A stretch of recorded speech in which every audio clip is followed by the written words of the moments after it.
मित्रों नमस्कार। आपने हमारी अगली वीडियो में अपने जीवन आनंद के फायदे देखे और जीवन आनंद पॉलिसी क्यों लेनी चाहिए इसके बारे में हमने आपको बताया। आइए बात करते हैं बीमा और जोखिम के बारे में, यानी बीमा क्यों लेना चाहिए और जोखिम क्या चीज़ है। बिना जोखिम के बीमा लिया भी नहीं जाता है। आप बैंक में पैसा अगर जमा करेंगे, पोस्ट ऑफिस में पैसा जमा करेंगे तो वो वहाँ आपका ब्याज सहित वापस आपको लौटा देगा, लेकिन यहाँ हम जोखिम की बात कर रहे हैं। जो बोनस है, ब्याज है, वो एलआईसी भी देती है, ऐसा नहीं देती है, लेकिन बीमे का सबसे बड़ा महत्वपूर्ण कार्य ये होता है कि अगर किसी व्यक्ति के साथ में दुर्भाग्यवश कोई दुर्घटना यानी मृत्यु हो जाए तो उसका जो बीमा धन होता है वो उसे पूर्ण मिलता है और बीमा धन के साथ जो भी बोनस होगा, जो देय होगा, वो भी उसे मिलेगा। यानी कि आपने 20 लाख की पॉलिसी ली है और उसका एक छोटा सा प्रीमियम आप सालाना, तिमाही, छमाही आप भर रहे हैं। अगर दुर्भाग्यवश कोई घटना यानी दुर्घटना से हो जाती है तो जो बीमा धन है उसका दूना हो जाता है, यानी 40 लाख। और अगर किसी हारी बीमारी से या नॉर्मल मृत्यु होती है तो उसका 20 लाख हो जाता है, प्लस दोनों में बोनस भी देय होगा पॉलिसी के नियमों अनुसार। चलो आइए हम बात करते हैं जोखिम की। जोखिम कई प्रकार के होते हैं। हम जिस जोखिम की बात कर रहे हैं वो है आर्थिक जोखिम। आर्थिक जोखिम का सबसे बड़ा उदाहरण यह है कि आप समझिए कि एक व्यापारी, यानी मैं एक व्यापारी हूँ और मैं एक बड़ी दुकान या कोई कारोबार चलाता हूँ जिसमें मेरा 50 लाख रुपए लगा हुआ है। अगर मान के चलो कि कल मैं कहीं काम से, अपने व्यापार के काम से कहीं बाहर जा रहा हूँ या कोई मेरी घातक बीमारी जैसे कैंसर है, टीबी है या कोई अन्य चीज़, लकवा वगैरह कोई ऐसी बीमारी बन जाए और मेरी मृत्यु हो जाए, या मैं कहीं किसी काम से मतलब अपने व्यापार के काम से बाहर जा रहा हूँ और मेरा एक्सीडेंट हो जाए, मेरी मृत्यु हो जाए, तो उसके बाद क्या होगा। आप समझिए ठीक से कि 50 लाख रुपए जो मैंने अपने कारोबार में लगा रखे थे, उसी की आमदनी से जो मुझे पैसा मिलता था उसी से मेरा परिवार पलता था। परिवार, मेरे बच्चे, माता पिता, पत्नी, रिश्तेदार वगैरह जहाँ भी हैं, जो भी हैं, जहाँ मैं सहयोग करता हूँ, वो सारे काम मेरे कारोबार से होने वाली आमदनी से मैं उन कार्यों को करता था।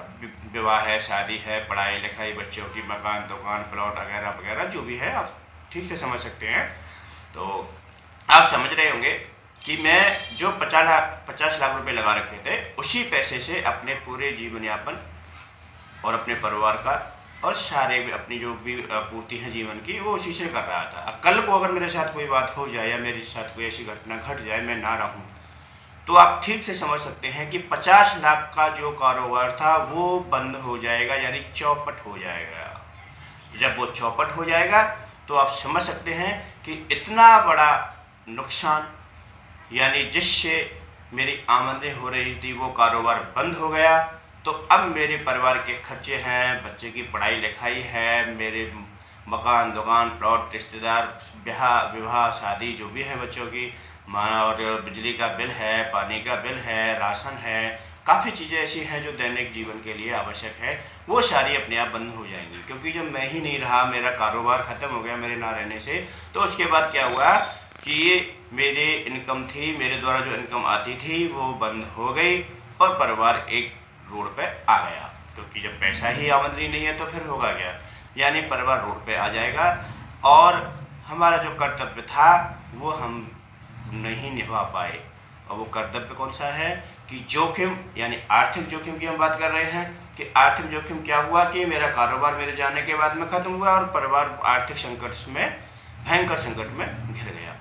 अब उस संकट से बचने के लिए क्या करते हैं, आपने देखा होगा बड़े बड़े कारोबारी हैं, वो एक बीमा, बहुत बड़ा बीमा लेते हैं, जैसे 1 करोड़ का है, 50 लाख का है, जो भी जितना जिसका कारोबार है उसके सक्षम के अनुसार वो ले लेते हैं।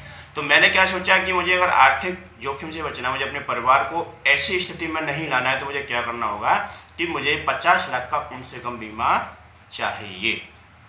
ये आपसे अधिक 1 करोड़, 1.5 करोड़, 2 करोड़ जो भी हो मुझे चाहिए, क्योंकि मैं जो छोटा सा जोखिम के रूप में जो पैसा भर रहा हूँ वो पैसा मेरा कभी एलआईसी में ख़त्म नहीं होता है, क्योंकि वह है ब्याज सहित वापस आ जाएगा। लेकिन दुर्भाग्यवश ऐसी स्थिति पैदा हो गई तो फिर हमारे साथ क्या होगा, फिर क्या होगा कि जो पैसा था हमारा, हमने जो 50 लाख की जो पॉलिसी ले रखी थी, उस पॉलिसी का दुर्घटनाग्रस्त अगर कोई कारण से मेरी मृत्यु होती है तो उसमें 1 करोड़ रुपए प्लस बोनस जो भी मेरे परिवार की आवश्यकता है वह 1 करोड़ से, यानी जो मेरा बीमा का जो पैसा आएगा उससे सुचारू रूप से आगे चलती रहेगी।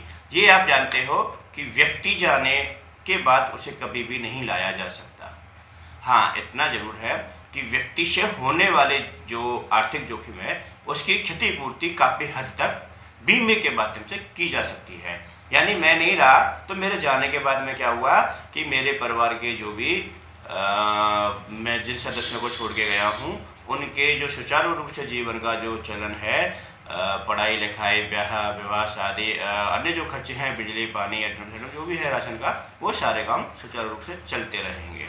लेकिन ये आप ध्यान रखें, बीमा व्यक्ति को वापस नहीं लाता है मृत व्यक्ति को, लेकिन मृतक व्यक्ति से होने वाले आर्थिक जोखिम की कई हद तक उसकी पूर्ति कर देता है। आपको ठीक से समझ में आया होगा कि बीमा क्यों जरूरी है।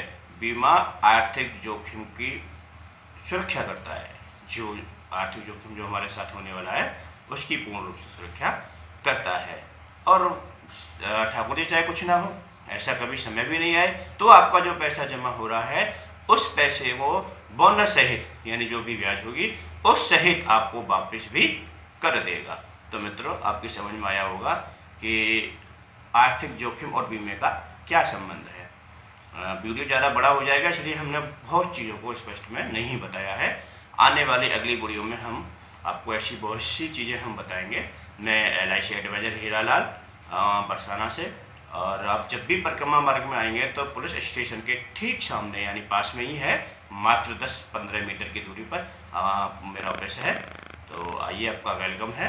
बीमा संबंधित किसी भी प्रकार की समस्या या जानकारी के लिए आप मुझे कॉल भी कर सकते हैं। राधे राधे।